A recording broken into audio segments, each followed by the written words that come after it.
Bueno, ¿cómo seguimos ahora? Ahora viene una entrevista que tenemos de la gente de No Starch Press. No Starch Press es uno de los amigos de Ekoparty. Vamos a estar haciendo sorteos con vouchers para libros. Para aquellos que no conozcan este editorial, tiene libros muy buenos, a mí me gustan mucho. Y Bill Pollock, que es el editor de No Starch Press, le hizo la entrevista a uno de sus autores, que, bueno, la vamos a estar viendo hoy. Son más o menos unos 20-25 minutos de entrevista que tenemos la suerte de que nos hayan mandado. Y nada, y después volvemos más con EcoTV. No sé, pájaro, ¿estamos? Con más de todo. Y trílicos. No Trílicos, entonces, non-press y trílicos. claro, para aquellos que no saben, Trílicos son una banda amiga que, si les llama la atención el nombre Trílicos, es Tres Lobos. Así que, nada. ¿Tres qué? Perdón, repitamos. Tres Lobos. Tres lobos. Es una banda indie de acá, de Argentina, y nada, que representa un poquito lo que sentimos de Ekoparty TV. Un poco del indie, un poco del lado B, y que nada, que es una gran posibilidad hacerlos escuchar, que nada, hacen gran música. Y nada, los dejamos acá esperando la charla de Non-Starch Press. Muchas gracias. No se muevan, ya volvemos.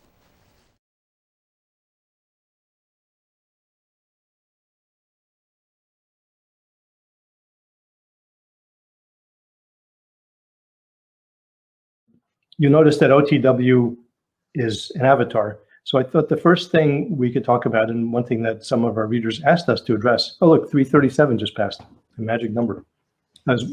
Why just an avatar? Why do you hide your identity? Well, there's a number of reasons, but I'll give you an example of why. I still do a lot of cybersecurity work. Okay, outside of just doing training. So I do training, I do writing, and I do cyber work.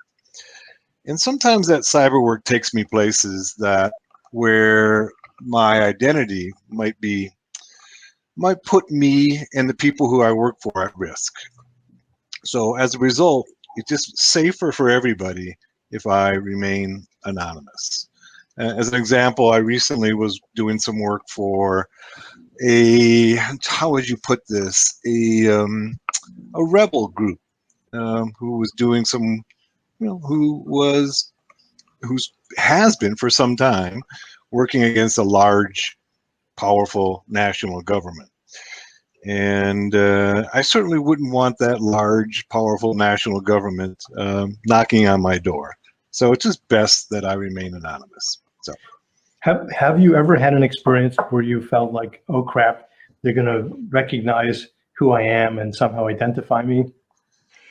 I have had that happen. Yes, I actually have had an intelligence agency came to me about almost exactly 1 year ago and said, "We know who you are," and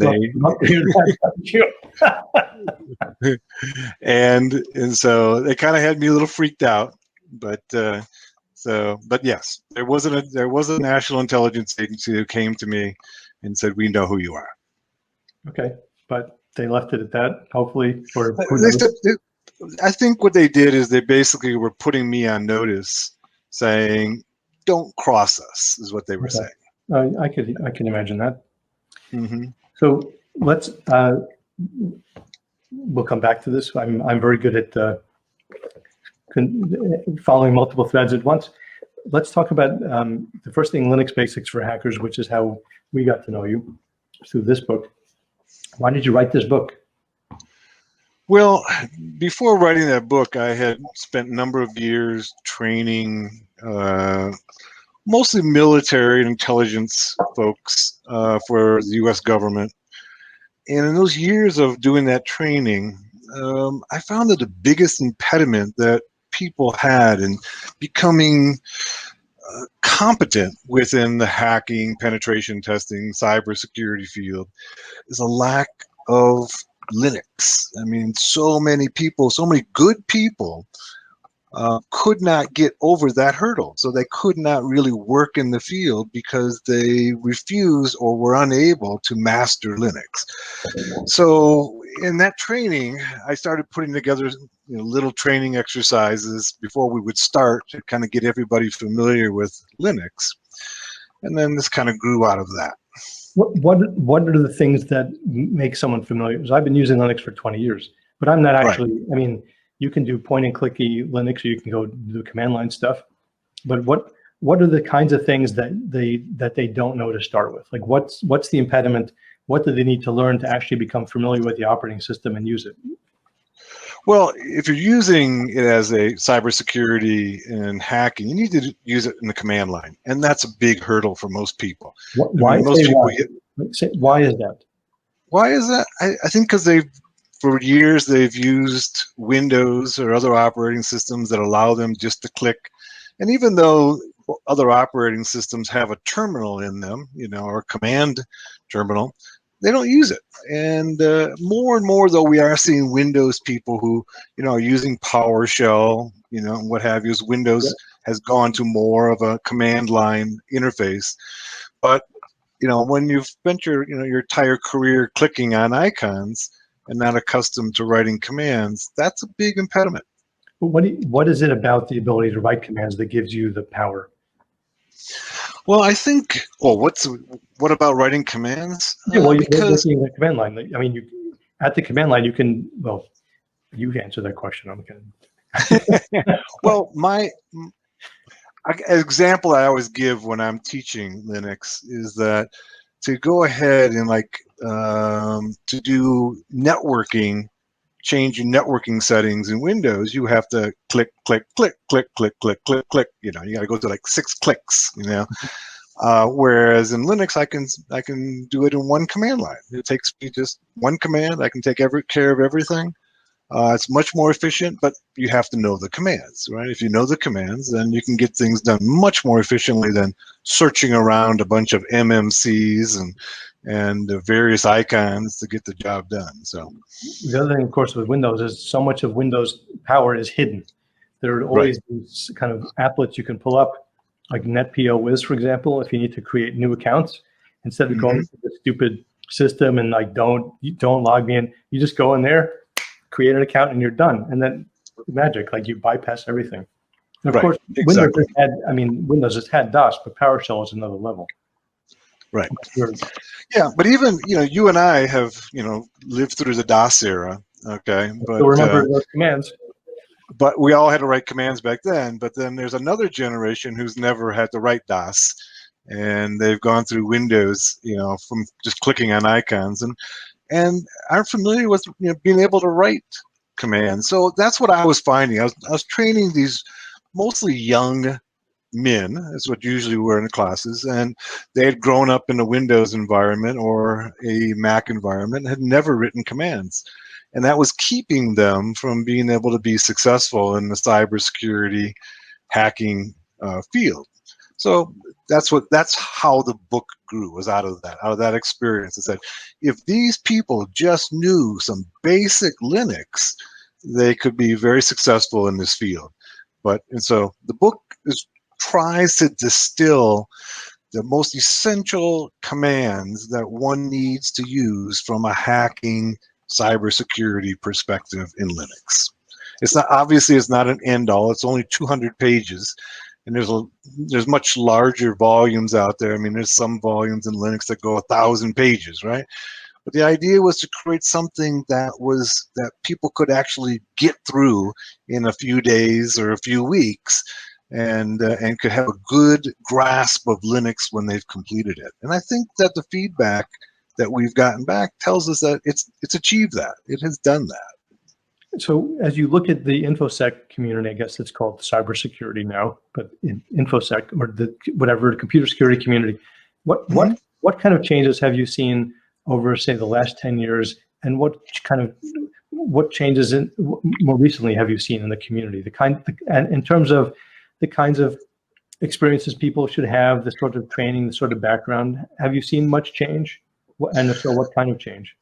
Well, I think from the people perspective, I think there's a huge surge in interest. I mean, I'm on Twitter and I get messages from 14 and 15-year-olds on a regular basis. And I've also, I get people who come to me and say, "Hey, I'm in my 40s. Am I too old to enter cybersecurity hacking?" So what I Made up have number. noticed. We don't know what age he is. We don't know your What's age. that? We don't know your age. It's a made up number. I get people who come to me who say that ask me whether or not they're too old, and I always tell them no, they're not. Okay, but I think what I've seen is just a huge surge in interest. It's cybersecurity infosec has captured the imagination of a large number of IT professionals, and I see so much interest in the field. So let's rewind back to whenever you got started. What got you started in information security, computer security, or hacking? Yeah, that's kind of an interesting question. I think part of what got me interested in it from an IT professionals is, quite frankly, there's a certain mischievousness about me that got me interested in this field. The ability to do things and go places that maybe you're not supposed to go. I think that's appealing to everyone who gets when you're in the hacking community. I think there is an element of that, yes. Part of what underlies the kinds of things that I do with my publishing company sometimes, or at least it's one of the drivers, one thing that I find really appealing, actually. What is penetration testing the most appealing part of infosec, or is that like what would you find most appealing when you wake up in the morning? What do you think is going to be cool to work on that day? Well, penetration testing. Penetration testing is penetration testing is a term that people all use for legitimate and legal hacking, right? But as I always tell people, is that there's a lot of hacking going on every day that is legitimate and legal, and it's being done by espionage agencies and by militaries. So I have moved away from using penetration testing because I think it's a subset. It's a subset of hacking. So I like the term hacking.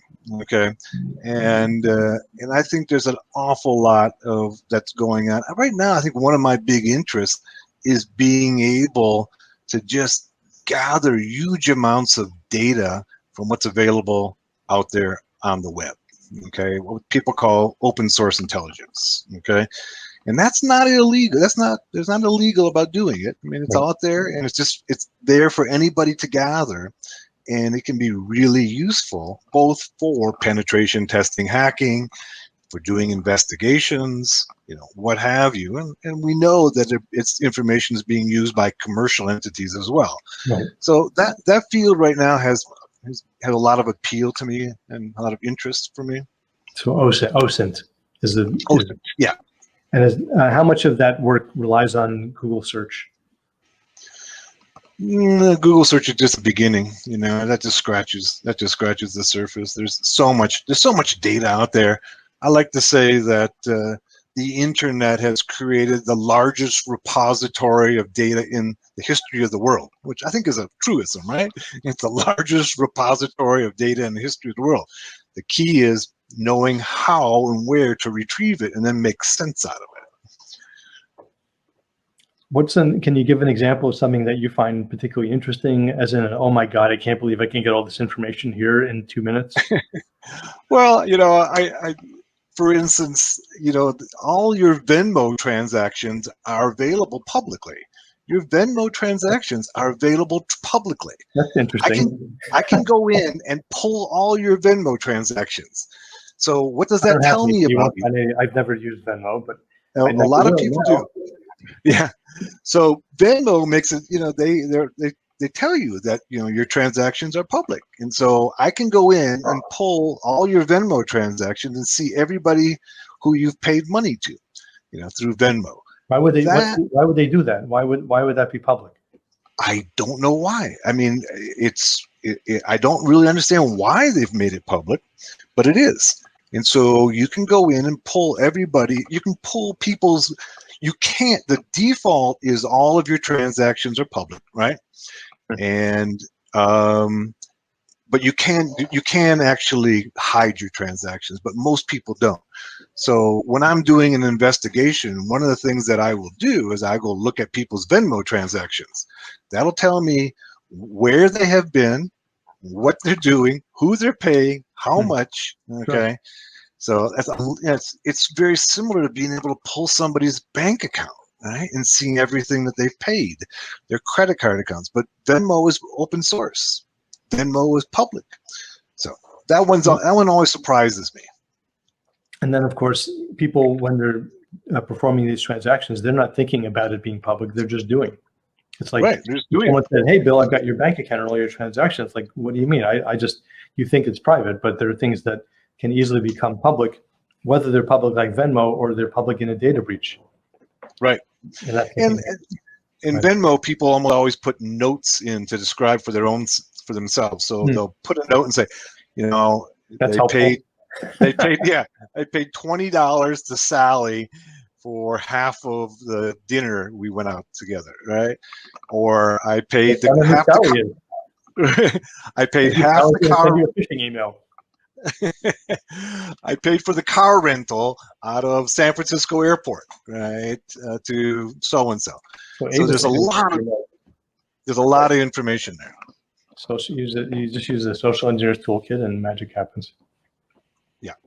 And let's talk about Facebook and Mark Zuckerberg. So I'm happy to. I'm sure he's not listening.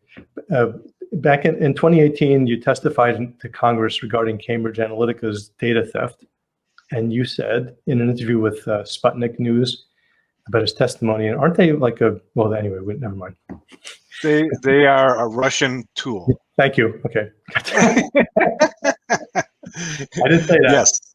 Yes, they are. I gave you a hint. I acknowledge giving you a hint, but I didn't say the words. Okay. No, what it is, I'm happy to say it. What they are, Sputnik Radio, and everybody should know this, okay, is that Sputnik Radio is the equivalent of Voice of America, right?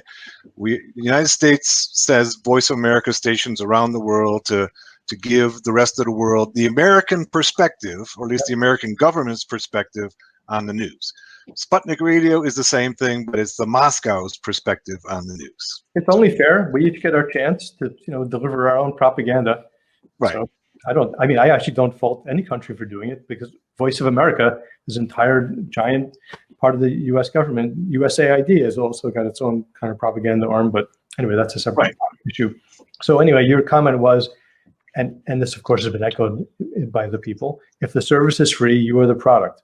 So talk about so presumably this ties into something like Venmo, for example, or maybe not, but how does it ties into Facebook too. I mean, there's that, and any number of services that are out there, because why would somebody give you a service for free? Why would they not charge you? There's obviously expenses in being able to produce Instagram or Facebook. There's a huge amount of expense.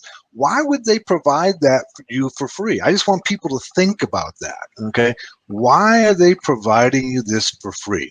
And the answer is that you're the product. They are selling you. They're selling what they know about you, what information they're providing, you are providing to them. So I said that at that point, it may not have been the most appropriate place to put that, but at the time, what I was thinking was that I wish people would just keep in mind that if somebody's providing you a free service, they've got to be getting something from you. Okay, and obviously I wasn't the first person to ever say that. I mean, so but I want to remind people that if something's free, they're taking something from you. They're giving you a service, but they're also taking your data. It's business. There's a transaction happening there. You may not think you've agreed to it, but by using it, you're basically giving them what they want. And look at the way Google's been built by basically trading off your data and delivering ads. I mean, it's a giant advertising firm. And I just wanted to remind people that, or make them aware that that's what's going on. It wasn't, just keep in mind, folks, that you are the product. You are the product. I want to go back to earlier comments about like basically working, training military and such, and you've trained hackers for, I believe, all the U.S. military branches, or let's say most, NSA, CIA, U.S. Cyber Command. Sorry, go ahead. Yeah, I have. I've done NSA, U.S. Cyber Command, Marines, Navy, Air Force, Army, so all of the above. So can you describe an experience there? Like I wonder what it's like when you walk on. First of all, I've never been on a military base like that, or had to go through a secret, get smart. I don't know if you don't get smart. Like the secret door, 10 doors closed behind you, and cameras everywhere. I've never been. I don't know what I would do, but what's it like? What's the experience like training members of the military? Now, I will say we have a number of authors who are part of military institutions, West Point and such, amazing, brilliant people. So what I do recognize is there's a tremendous amount of brilliance in these organizations, but I wonder, like really smart people and people that have come from military branches and started very successful infosec firms. But what's it like when you go in? Well, when I go in, it's really quite a change for me because I'm not accustomed. I don't have a military background, right? But it depends upon who you're training and where.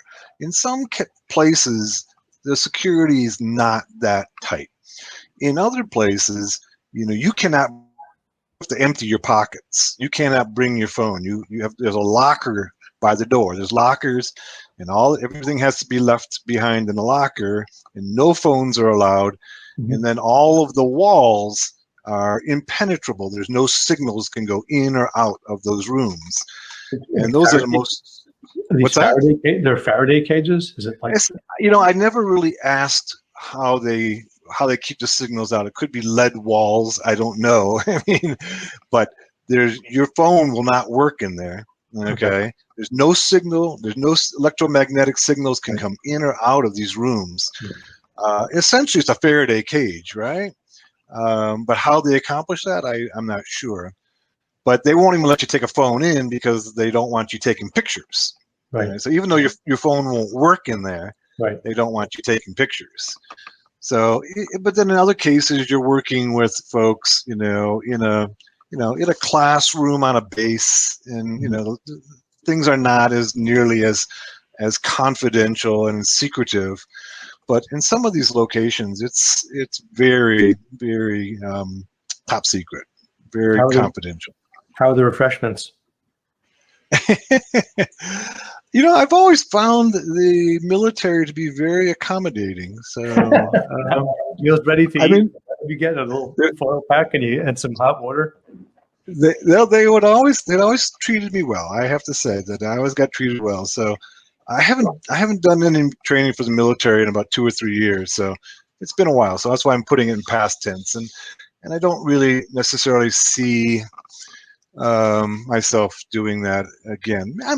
I got an offer just recently from the FBI. Actually wanted me to do some OSINT training for their people, and I said I would do it, but I have to remain anonymous. And they said, well, we can't do it then. So I had to turn that one down.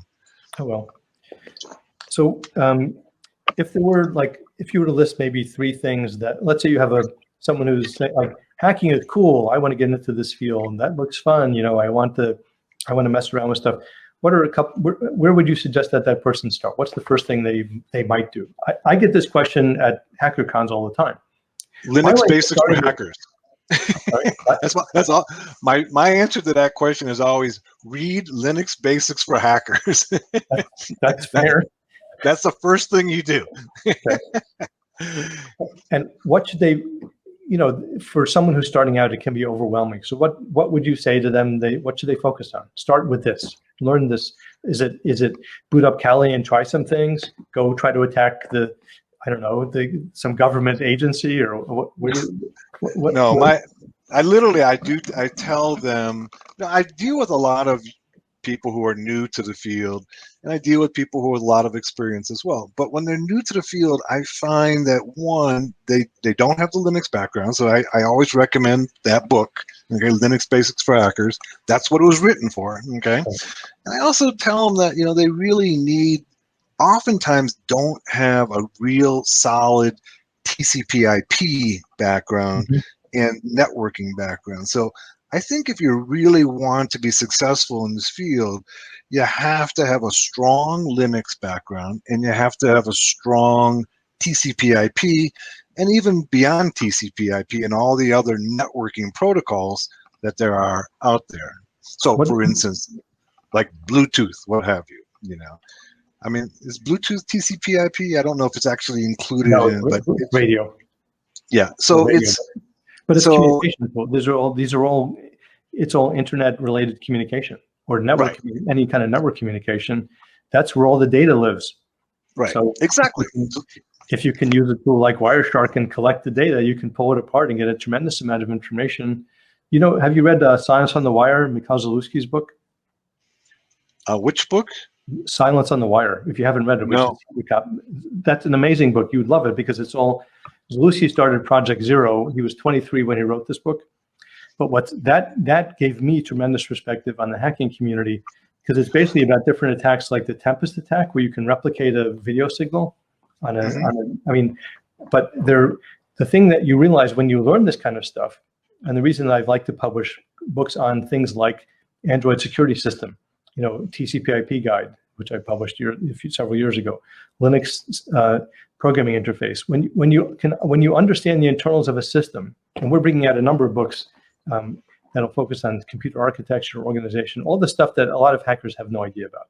But when you understand a system, the way that you understand Linux system, for example, you have control over the system. You can do things with it, and you seem like a wizard. But the reality is, like, it's like you can fix a car if you understand how the car works. But if you just open up the engine and say, it's making noise, it's leaking oil, it's like, what do I do? But if you puzzle through the system, and this has always been my focus at the company, when I published Hacking the Cable Modem, and this is not, I want to be, we're not interviewing me, but this is why I think internal stuff is so important.